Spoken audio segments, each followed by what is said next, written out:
Wow. So, more overtime. A surprise again. So, Minnesota played really well against Vegas this year during the regular season. And Vegas is considered to be one of the favorites to potentially win the Stanley Cup. A lot of notes here on what happened today. And honestly, Talbot, Cam flippin' Talbot, showing what happens when you get really good goaltending in the playoffs and kind of doing to Vegas today what Marc-Andre Fleury did against the Kings back in 2018. That's what this kind of reminded me of. So, with this start today, Marc-Andre Fleury is the first goaltender to appear in 15 straight years worth of playoffs. That's remarkable. Kudos to him for that. And it looked like an emotional one first shift. It doesn't really stay that way. There wasn't. There was some emotional stuff going on. There was a lot of hits in this game, but the speed and hitting was just part of the game, and it wasn't a result of any kind of nastiness. Although you have to think after today's result that nastiness is going to get into the series quickly. There was a delay game call. Vegas goes to the power play. That led to a shorthanded chance for Eriksson Ek, who had one of the best games I think he's played. And honestly, he's come into his own this year. Talbot and the Wild would kill that penalty off. Hartman then had a break as the penalty ends. Both goaltenders looked pretty good so far in the game. Pretty solid start. Fleury denied Zuccarello, and there was a good pass by Kaprizov. It was interesting too because I must have watched a different game than the announcers who were calling the game. John Forsland said in the second that he was really controlled and didn't have much space out there in the first. I will agree he didn't have a lot of opportunities, but he made the most of what he had out there. So, Tuck had a chance from the outside that was grabbed by Talbot. The shots were 8-3 for Vegas at the half. And then they got better in the second half. Vegas just pushes further in the second half.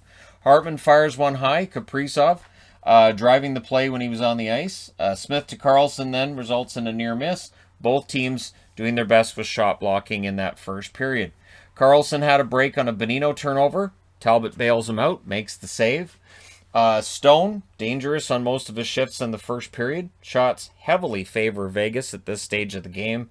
But it's still scoreless because Cam Talbot, he was in his own zone. And he gets into that. It dates back to when he was with the Rangers. And that one year that Lundqvist went down hurt. And Talbot kept him in it. There's a power play then for Vegas with 1:22 left, which was a result of some pressure by Vegas. Karlsson's chance goes out of play. Vegas pushed towards the net. Talbot saves again. So we go to the second period, obviously scoreless. The Wild finish off the kill. Vegas had some good chances, though, during that very short power play to start the period.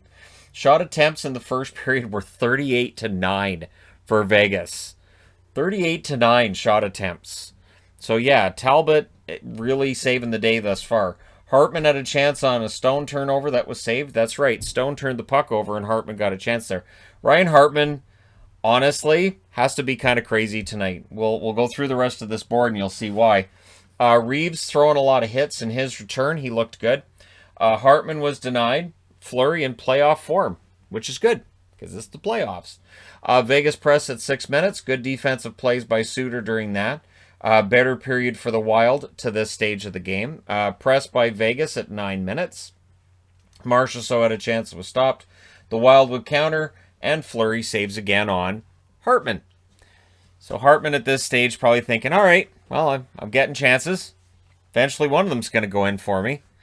There was a near miss then by Janmark. It felt like first goal was going to win this one. It's right there on the board. Feeling like first goal wins this one.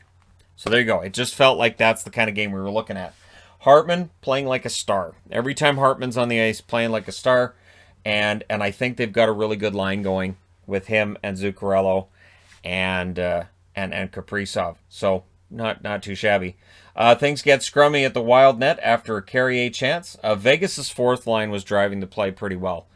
And Vegas reminds me of the Islanders that way. Their fourth line is able to turn the game and also ramp up the emotion. They're able to get under the skin of the opposing team. So they were doing that. Fleury gloved a great shot from Bjugstad. The Wild, I felt, needed to get a lead in the second period because Vegas in third periods during the regular season absolutely deadly. And I thought, you might want to get that lead. And they played like they wanted it. Smith had a shot saved. Martinez then fires the rebound wide. Hartman stopped again.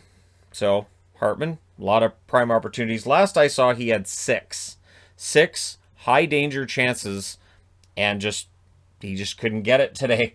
End-to-end action. Kaprizov playing the 200-foot game, checking in his own end as well as playing well in the other. Haig nearly gets one as Vegas makes a late push. Bukestad, last minute, he had a chance that was stopped. And then with 26.2 seconds left in the second period, Minnesota gets power play. So again, I'm looking at this and thinking, okay, so this is Minnesota's chance potentially. Third period, that power play, of course, rolls over. Vegas finishes off the kill. Really solid penalty kill. Gives Wild very little to shoot at. It only had one shot between the second and third and all that. Fleury to Brodin then was a near miss. Fleury playing really good physical game for Minnesota. Bonino steals one but could not put it away at that end of the rink. Fleury robs Kaprizov. Wild had no answer for him today to that stage. Just Fleury was robbing everybody. Wild press after that to no avail. I don't think they got a lot of shots out of that either. Vegas pushes back. Talbot makes some big saves when that happens. Stone was denied, but he draws a Vegas power play on that play. Petrangelo's shot was blocked. Vegas calls a timeout with 45 seconds left in the power play to go over things and give guys a rest. And whatever they come up with, Ian Cole decided to block it. So it was basically a pass that would have absolutely led to a goal. Cole blocks it, and the referee blows the whistle when the puck ends up underneath him. And the Wild finished off the kill. Vegas would press after that to no avail. Once again, Hartman was then denied. And I didn't just keep writing that for fun. I wrote it because he kept getting denied. Fiala was then robbed with the glove as well. Brodin breaks up a chance for Carrier. Tuck had a fast break. Talbot makes the save on that. Some line shuffling during the second half of the period by Peter DeBoer and the Vegas Golden Knights. Fleury then poke-checked Foligno as Foligno was coming in on the net, trying for one. Theodore's point shot was saved. And this is where the ref you suck chant comes out in this game. After a high stick on Tuck that was just flat out missed by the officials on the ice. So with 1:49 left, Ryan Hartman denied yet again, and I felt like he's going to lose his mind because these aren't going, and they should. One of them should be. It's not going to happen. Marchessault was then denied in the last minute, and with 6.9 seconds left, we had a scrum at the Vegas net. So these teams are starting to really dislike one another, and I'm going to go ahead and call it. Game 2 is probably going to be, it can't be more physical than this game, but it might be more emotional than this game was. Overtime, because every game's going to overtime today. So, spoiler alert, Florida and Tampa haven't started yet. They're going to overtime. First save was Talbot's on Riley Smith. Wild then get a power play, which the fans in attendance were not happy about. Minnesota, though, couldn't set up the power play. They couldn't get it going. Vegas' penalty kill was fantastic today, best in the league and all that. Zuccarello, he was stopped. Johansson had a shot that deflects out. Vegas would kill it off. But not long after that power play ends, Minnesota ends the game. It's Eriksson Ek scoring from Foligno and Greenway at 3 minutes and 20 seconds. Minnesota is up 1-0 in the series on a 1-0 overtime victory in overtime. And yeah, they steal one. Talbot, he shouldn't have to buy drinks or food for the rest of the playoffs. He bailed them out today. Shots in this game, 19-5 in the first in favor of Vegas. 13-11 Minnesota in the second. 10-9 Vegas in the third. In the overtime, 3-2 in favor of Minnesota. Final shots, 42-30 in favor of the Vegas Golden Knights. Power plays, Minnesota 0 for 2.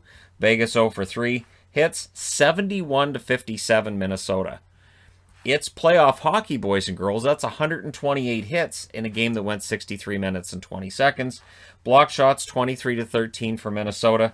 Talbot, his 5th career playoff shutout, 42 saves to get there. And Marc-Andre Fleury, 29 saves on 30 shots. Probably deserved a better fate today, but Talbot said no, just as Fleury kept saying no to Ryan Hartman. So yeah, really interesting, entertaining game. Far more entertaining than the score might lead you to believe. And for Vegas, they got to pick themselves up and get right back at it on Tuesday. One thing about this year's playoffs, remember, You don't get more than 1 day off. So for Minnesota, they get right back at it on Tuesday, figure out what they did here, which is ride their goaltender, and see if they can do it again. And yeah, so fascinating, fun game. A lot of hitting, fast. The speed was there for both teams. Can't wait for game 2. Let me know your thoughts in the comment section below as always. Don't forget to hit like and subscribe if you're browsing your way through. You just happened upon this video. I will talk to you guys again soon. I'm very happy these are going to overtime. These games have all been great. And hopefully Florida and Tampa is just as good. Yeah, playoffs so far have been as advertised. I'll talk to you guys again soon.